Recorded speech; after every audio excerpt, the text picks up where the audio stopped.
আসসালামু আলাইকুম, সকলকে স্বাগতম। দ্বিতীয় পর্বে। প্রথম পর্বে আমরা কোরআনের সংরক্ষণ নিয়ে কথা বলেছিলাম।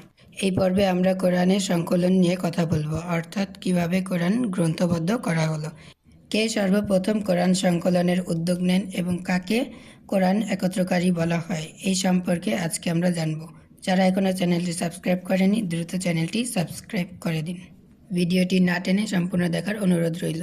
তো বেশি দেরি না করে মূল ভিডিও শুরু করা যাক। মহানবী সাল্লাল্লাহু আলাইহি ওয়াসাল্লাম এর সময়ে আল কুরআন মুখস্থ ও লেখনির মাধ্যমে পুরোপুরি সংরক্ষণ করা হয়, কিন্তু সেই সময় তা একত্রে গ্রন্থাবদ্ধ করা হয়নি, বরং তার তত্ত্বাবধানে লিপিবদ্ধ টুকরোগুলো নানাজনের নিকট সংরক্ষিত ছিল। হযরত আবু বকর রাদিয়াল্লাহু তাআলা আনহু ছিল সর্বপ্রথম কোরআনের সংকলনের উদ্যোগ গ্রহণকারী। হযরত আবু বকর রাদিয়াল্লাহু তাআলা আনহু ছিলেন ইসলামের প্রথম খলিফা। তার সময়ে নবুয়তের কতিপয় মিথ্যা দাবিদার বা ভণ্ড নবী ও জাকাত অস্বীকারীর আবির্ভাব ঘটে। তিনি তাদের বিরুদ্ধে যুদ্ধ ঘোষণা করেন। এরূপই একটি যুদ্ধ ছিল ইয়ামামার যুদ্ধ। এটি মুসাইলিমা কাজ্জাব নামক ভণ্ড নবীর বিরুদ্ধে পরিচালিত হয়। এ যুদ্ধে বহু সংখ্যক কোরআনের হাফিজ সাহাবী শাহাদাত বরণ করেন। এতে হযরত উমর রাদিয়াল্লাহু তাআলা আনহু উদ্বিগ্ন হয়ে পড়েন। তিনি ভাবলেন যে এভাবে হাফিজ সাহাবীগণ শাহাদাত বরণ করতে থাকলে একসময় কোরআন মুখস্থকারী লোকই খুঁজে পাওয়া যাবে না, ফলে কোরআন বিলুপ্তির আশঙ্কা দেখা দেবে। সুতরাং তিনি হযরত আবু বকর রাদিয়াল্লাহু তাআলা আনহুকে কোরআন সংকলন করে গ্রন্থাকারে লিপিবদ্ধ করার পরামর্শ দান করেন। পরামর্শ শ্রবণে হযরত আবু বকর রাদিয়াল্লাহু তাআলা আনহু বলেন, হে উমর, রাসূল সাল্লাল্লাহু আলাইহি ওয়াসাল্লাম যে কাজ করে যাননি তা আপনি কিভাবে করতে চাচ্ছেন? হযরত ওমর রাদিয়াল্লাহু তাআলা আনহু বলেন, আল্লাহর শপথ, এতে কল্যাণ রয়েছে।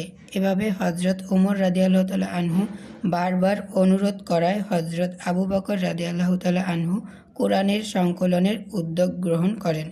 তিনি প্রধান ওহী লেখক সাহাবী হযরত যায়েদ ইবনে সাবিত রাদিয়াল্লাহু তাআলা আনহুকে এ গুরুদায়িত্ব অর্পণ করেন। হযরত যায়েদ রাদিয়াল্লাহু তাআলা আনহু কোরআন সংকলনের ক্ষেত্রে বিশেষভাবে নিম্নোক্ত 4টি পন্থা অবলম্বন করেন। 1. হাফিজ সাহাবীদের তিলাওয়াতের মাধ্যমে প্রতিটি আয়াতের বিশুদ্ধতা ও নির্ভুলতা যাচাইকরণ। 2. হযরত ওমর রাদিয়াল্লাহু তাআলা আনহু এর হিফজের সাথে মিলিয়ে আয়াতের বিশুদ্ধতা যাচাইকরণ। 3. রাসূল সাল্লাল্লাহু আলাইহি ওয়াসাল্লাম এর উপস্থিতিতে লিখিত হওয়ার ব্যাপারে ন্যূনতম 2 জন সাক্ষীর সাক্ষ্য গ্রহণ।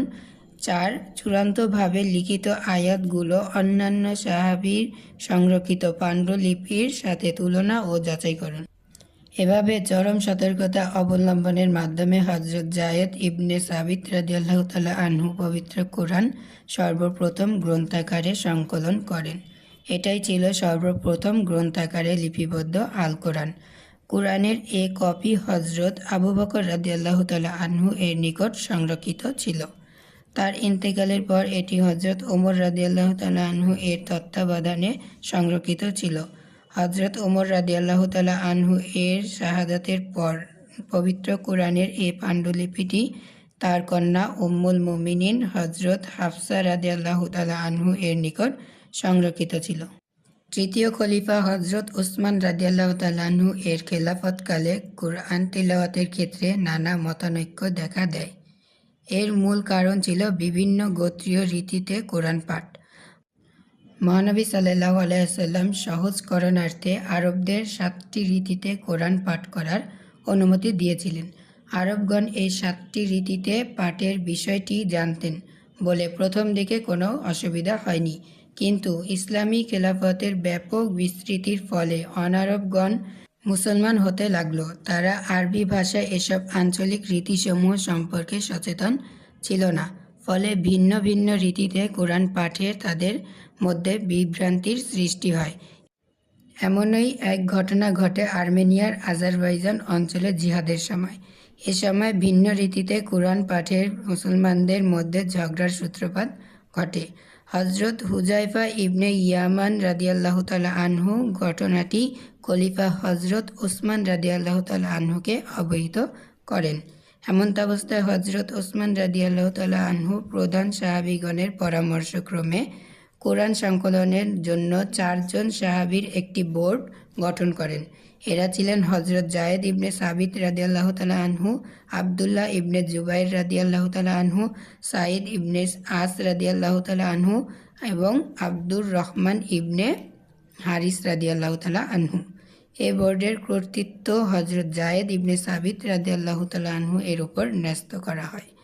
হযরত যায়েদ ইবনে সাবিত রাদিয়াল্লাহু তাআলা আনহু সর্বপ্রথম হযরত হাফসা রাদিয়াল্লাহু তাআলা আনহু এর নিকট থেকে কোরআনের প্রথম পাণ্ডুলিপিটি নিয়ে আসেন এবং এ থেকে আরও 7টি কপি তৈরি করেন। অনুলিপি তৈরিতে সাহাবীগণ হাফিজগণের কেরাতের সাথে মিলিয়ে পুনরায় এর নির্ভুলতা যাচাই করা হয়।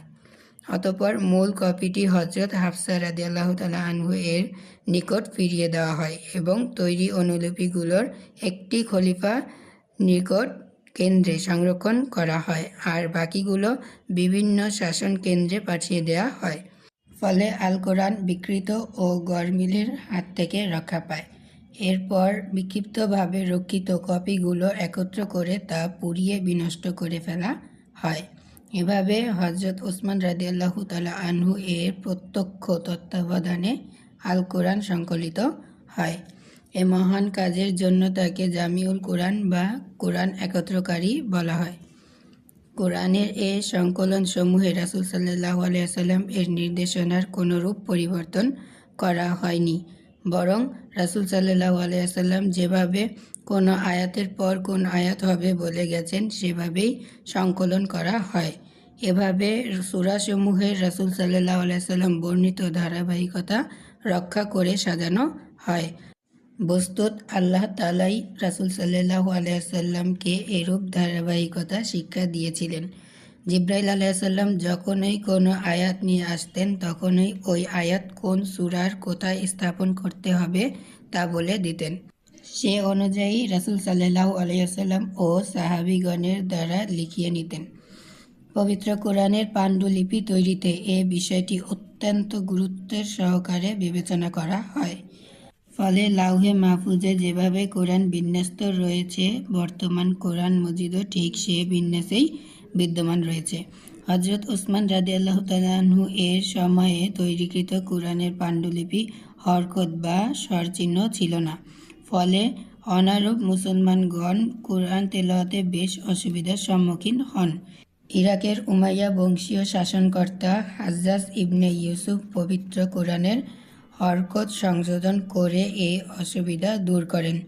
বস্তুত এটা কোরআনের কোনো নতুন সংযোজন নয়, বরং আগে হরকত সহ পড়া হলেও তা লেখা হতো না, কেননা আরবগণ এমনি তা বুঝতে পারতেন। হাজ্জাজ ইবনে ইউসুফ উচ্চারিত এইসব হরকতসমূহ পবিত্র কোরআনে উল্লেখ করে দেখিয়ে দেন মাত্র। ফলে অনারবগণের জন্য কোরআন তেলাওয়াতের বাধা অপসারিত হয়। উল্লেখ্য, পরবর্তী সময়ে পবিত্র কোরআন আরও নবতর ও সহজ উপায়ে সংকলন করা হয়। মুদ্রণ যন্ত্র আবিষ্কারের পূর্ব পর্যন্ত হাতে লেখার মাধ্যমে আল কোরআন সংকলন করা হতো। মুদ্রণ যন্ত্র আবিষ্কারের পরবর্তীতে অত্যন্ত সতর্কতার সাথে আল কোরআনের লক্ষ লক্ষ কপি মুদ্রণ করা হতে থাকে। এমনকি বিশ্বের প্রায় প্রতিটি ভাষায় এই অনুবাদ ও ব্যাখ্যা গ্রন্থ প্রকাশিত হয়।